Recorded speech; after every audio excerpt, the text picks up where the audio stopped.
Coucou tout le monde, j'espère que vous allez bien. Bienvenue dans cette nouvelle vidéo. Aujourd'hui, j'ai décidé de vous faire une foire aux questions au sujet de mon expérience à Dubaï. Donc du coup, pour celles qui ne savent pas, je suis à Dubaï depuis un mois. Là, on est samedi et du coup, on rentre lundi prochain, donc dans 2 jours, Inch'Allah. Je me suis dit que ce serait intéressant pour vous et en même temps pour moi de faire un bilan et de répondre à toutes vos questions. Donc sur Instagram, en story, je vous ai mis le petit onglet questions pour que vous puissiez poser toutes vos questions. Donc dans cette vidéo, je vais essayer d'y répondre comme je peux, au maximum. Enfin vraiment, je vais essayer de vous partager mon expérience comme je l'ai vécue. Dans tous les cas, je tiens à vous préciser que tout ce que je vais dire dans cette vidéo n'engage que moi, c'est seulement mon opinion et ce sera forcément en fonction de mon expérience et de ce que moi j'ai vécu, mais peut-être que vous ne serez pas d'accord avec ce que je vais dire. D'ailleurs, je vous invite vivement à partager vos propres expériences à Dubaï si vous êtes déjà venu ici en commentaire.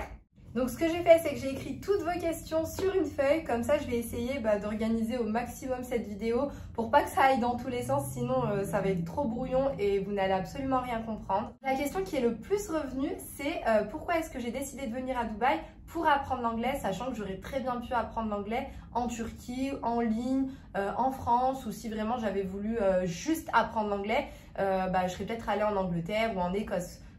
La principale raison pour laquelle on est venu à Dubaï, c'était quand même de passer la fin du Ramadan et l'Eid avec mon frère et sa famille. Donc avant même de penser au cours, j'étais vraiment super excitée de passer le Ramadan et l'Eid avec mon frère parce que il vit à Dubaï depuis hyper longtemps et moi avec ma famille je suis en Turquie, du coup on n'a pas vraiment l'occasion de passer les Eid ou les Ramadans ensemble et là je me suis dit que c'était l'occasion de faire les deux d'un coup quoi, de passer le Ramadan et l'Eid avec lui et en même temps pourquoi pas apprendre l'anglais dans la même période. Après, pour moi, c'était vraiment important d'apprendre l'anglais dans un pays anglophone. Même si beaucoup pensent qu'à Dubaï, on parle arabe, franchement, c'est très très rare que vous entendiez des gens parler arabe. La majorité des gens parlent anglais parce qu'en fait, Dubaï, en majorité, c'est des étrangers qui y vivent, quoi. Les locaux, on les voit vraiment pas souvent. Il me semble que les locaux, vous pouvez les trouver dans tout ce qui est administration. Je crois que les policiers, ce sont des locaux aussi. Mais voilà, c'est pas la population que vous voyez le plus dans la rue, dans les magasins. Enfin, franchement, on les voit pas vraiment. Donc du coup, le fait d'être en immersion dans un pays anglophone, ça vous fait forcément pratiquer l'anglais. Alors que si j'étais par exemple en Turquie, j'irais peut-être en cours le matin, en cours d'anglais le matin. Mais l'après-midi, voilà, j'aurais pas l'occasion vraiment de pratiquer l'anglais parce qu'en Turquie, les gens ne parlent pas spécialement anglais. En fait, la majorité du temps, quand je sors, j'essaye de parler en turc, quoi. Je parle pas vraiment anglais avec les gens. Et beaucoup revenu aussi dans les questions, c'est quelle école j'ai choisi.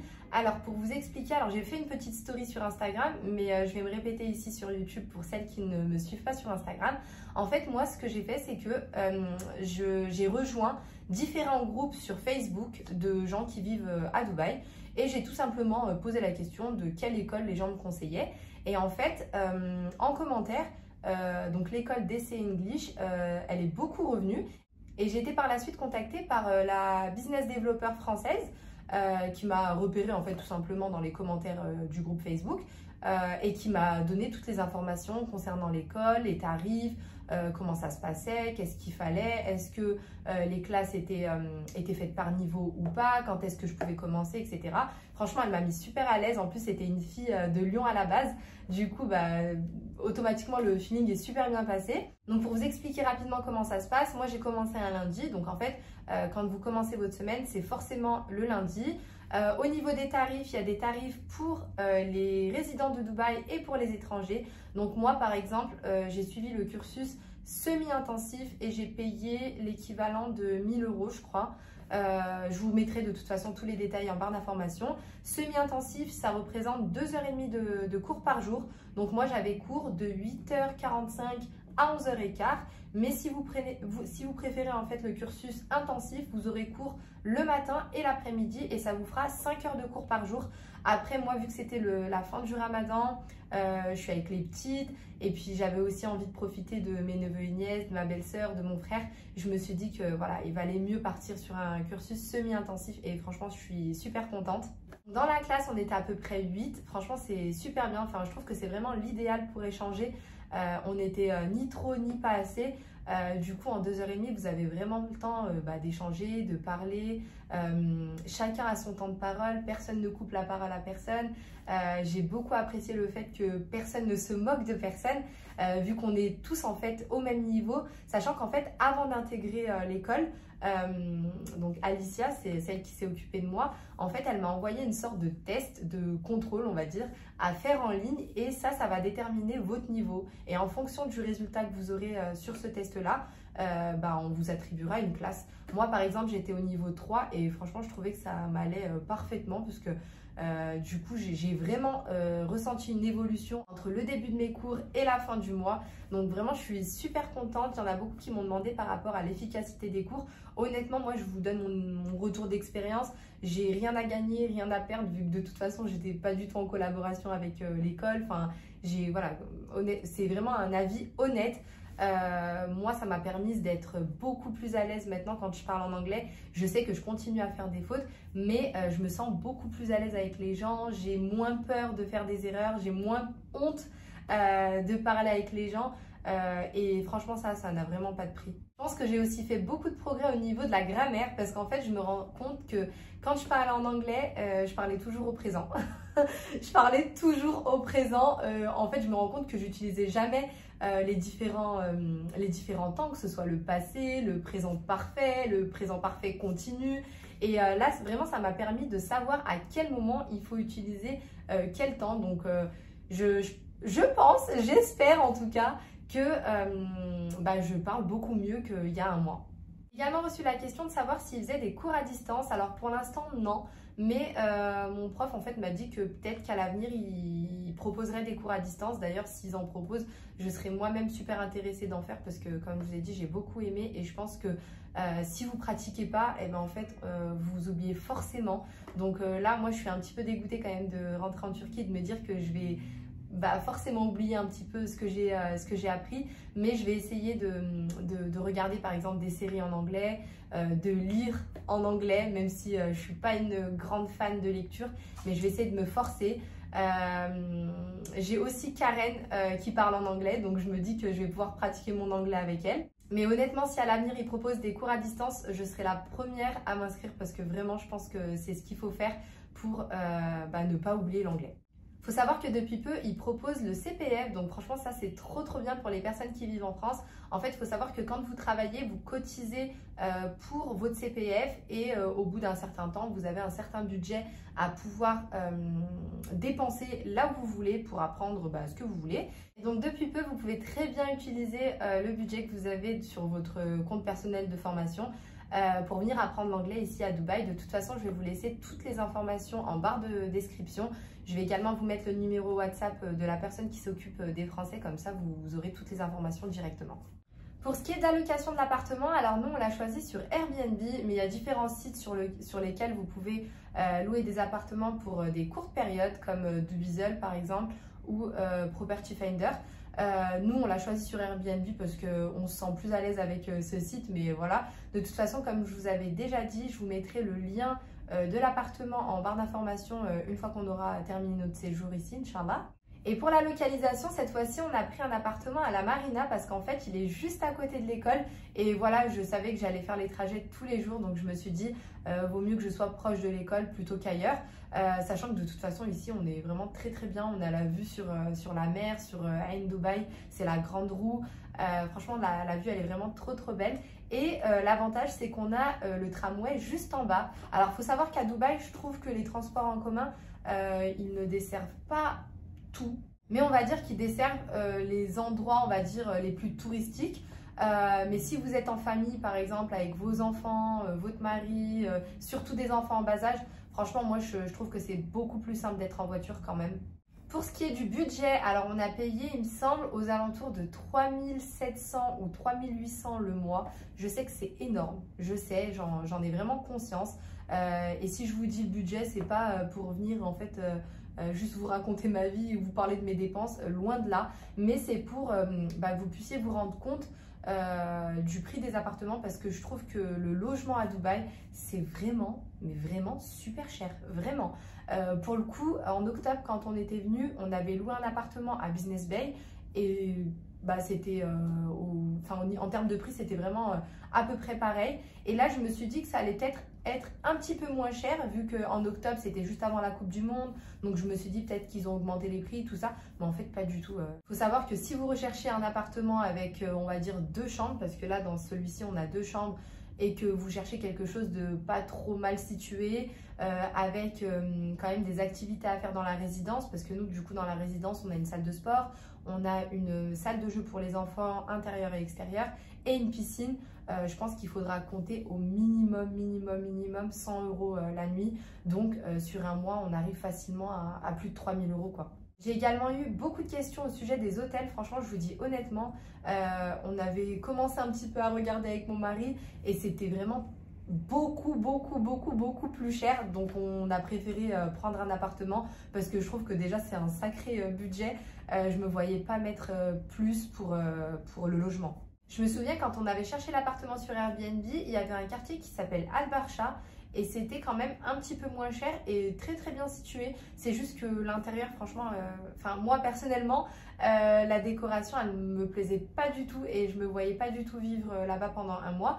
Mais c'était quand même un petit peu moins cher. Sinon, vous avez le quartier de Deira.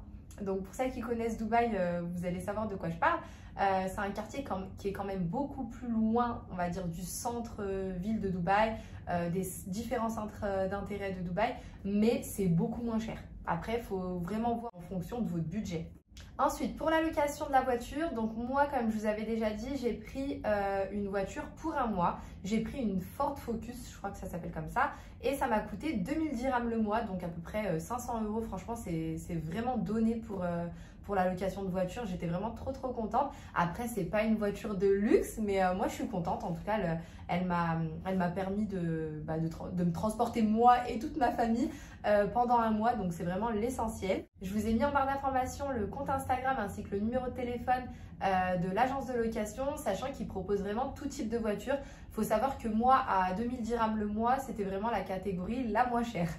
Maintenant, je vais vous parler de la crèche. Alors, c'était pas du tout prévu que je les inscrive à la crèche. Mais en fait, en discutant avec ma belle-sœur, elle m'a parlé d'une crèche qui était juste à côté de chez elle et dans laquelle elle met mon neveu. Et je me suis dit, mais pourquoi pas en fait mettre les petites là-bas pour le mois et voir comment ça se passe.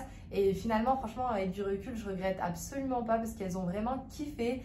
C'est une crèche dans laquelle ils parlent anglais et arabe. Donc je me suis dit que ça leur permettra aussi de commencer à apprendre un petit peu l'arabe, sachant que moi, je leur parle déjà arabe, mais tunisien. À la maison. Là, à l'école, les maîtresses parlent uniquement l'arabe littéraire. Donc voilà, j'étais vraiment trop contente. Et par contre, honnêtement, c'est un sacré budget, vraiment. Moi, je les ai mises uniquement 3 jours par semaine et que les matinées, dites-vous. Hein. Je les mettais de 8 h à 13 h, 3 jours par semaine et ça a coûté 500 € par enfant. Donc, j'ai dû payer 1000 € pour les deux pour 3 demi-matinées par semaine. Donc en tout, elles ont fait l'équivalent de 6. C'est comme si j'avais payé pour 12 jours entiers pour le mois, pour les deux. Franchement, c'est un budget, c'est vraiment un budget. Donc je dirais que c'est la dépense qui m'a le plus surprise en fait. Je m'attendais vraiment pas à ce que ce soit aussi cher, même si en étant en Turquie, on a l'habitude de payer l'école. Enfin, Leïna par exemple, elle est en maternelle. Cette année, on a payé et voilà, c'est bien rentré dans nos têtes que ce n'était pas gratuit. Voilà, après, les petites étaient super contentes, donc si elles sont contentes, nous, on est contents et c'est vraiment l'essentiel. Du coup, on arrive à la question de si on se verrait vivre à Dubaï et je vous dis en toute honnêteté, oui, on se verrait vivre à Dubaï 1000 fois parce que vraiment, le truc qui me marque le plus ici, c'est vraiment la sécurité. C'est incroyable. Vraiment, c'est incroyable comme vous vous sentez en sécurité. J'ai raconté cette anecdote sur Instagram, mais je vous la raconte ici.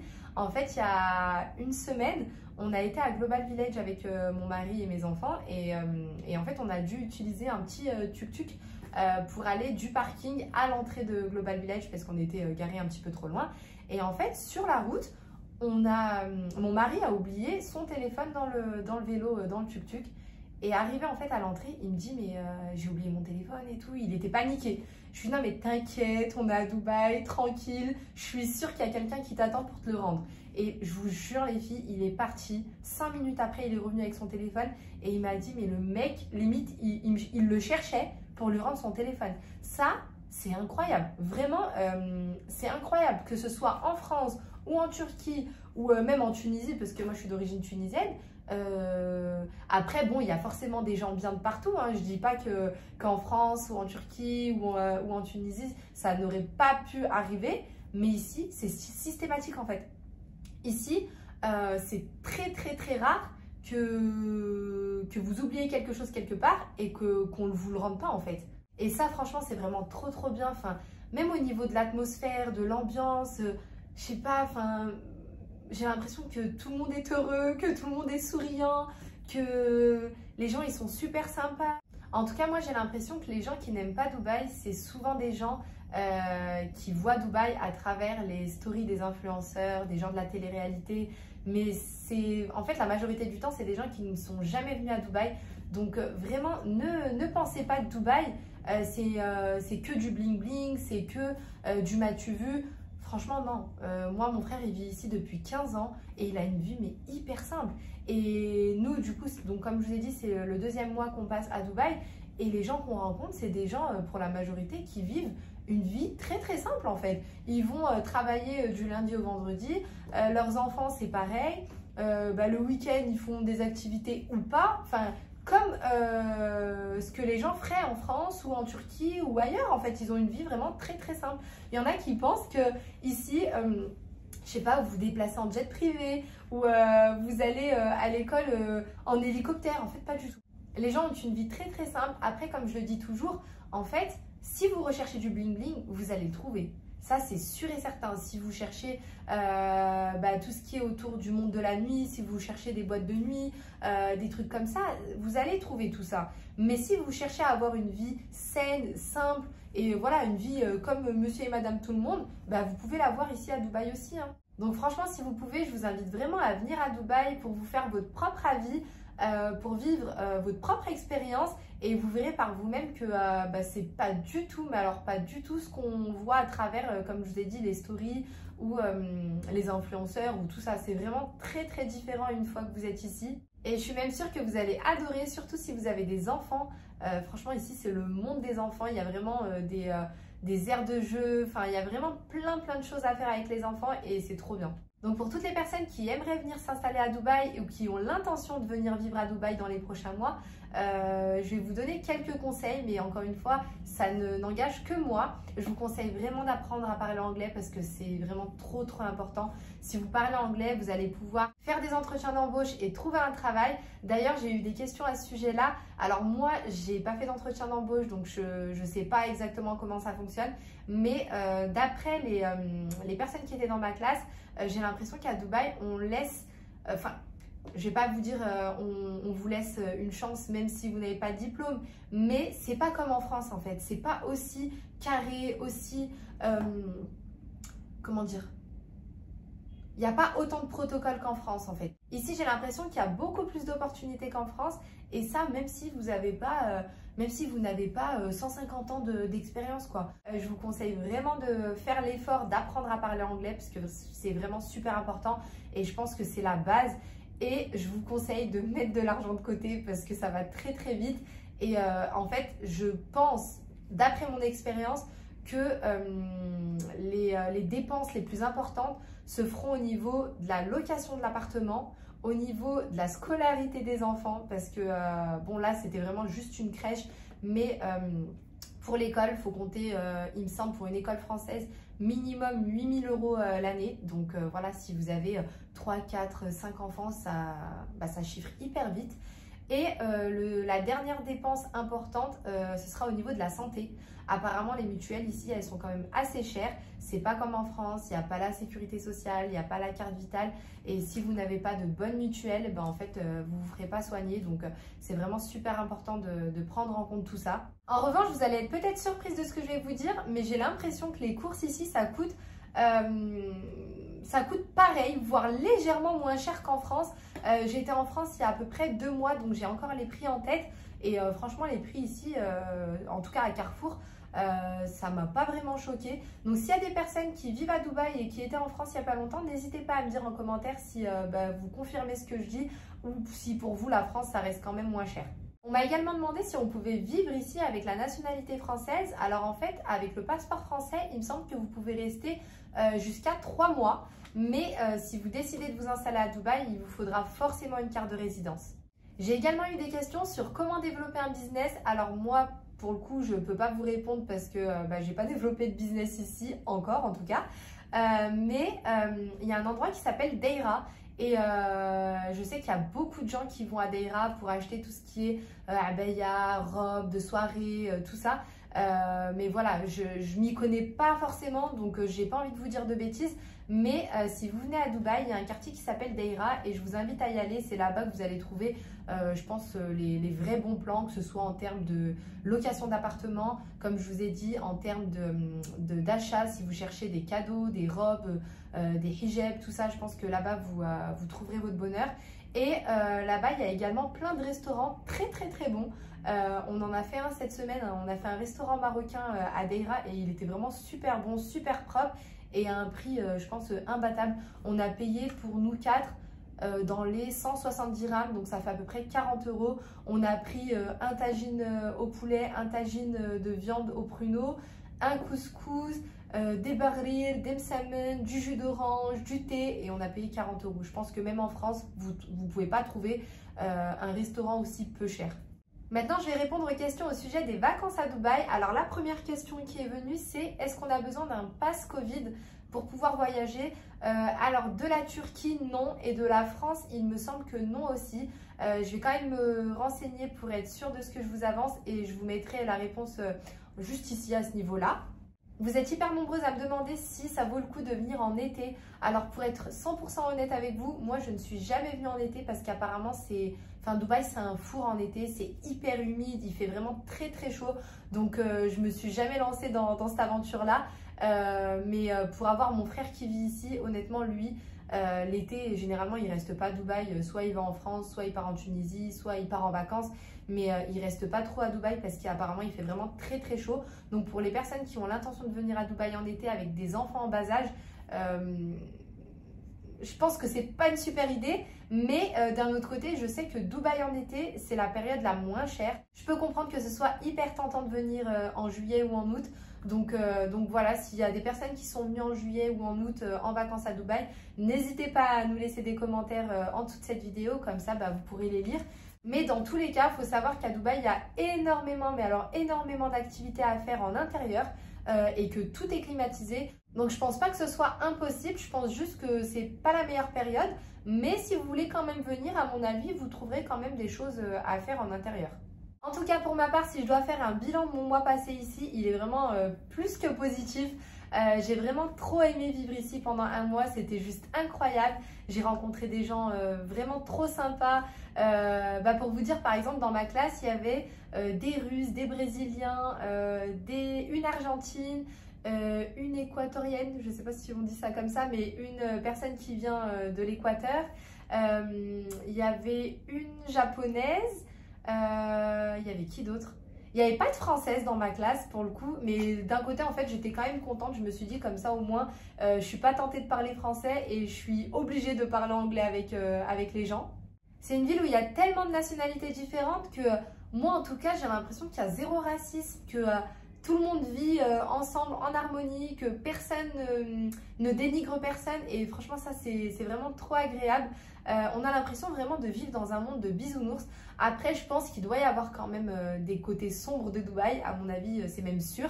Mais moi j'ai pas eu l'occasion de les voir et je suis bien contente. Mais honnêtement si j'avais pu rester un peu plus longtemps, franchement je serais restée avec grand plaisir. En tout cas, j'espère sincèrement que cette vidéo vous aura plu, qu'elle vous aura servi et qu'elle vous aura permis d'apprendre plein de choses sur Dubaï. Je vous fais plein de gros bisous et je vous dis à très vite pour une nouvelle vidéo.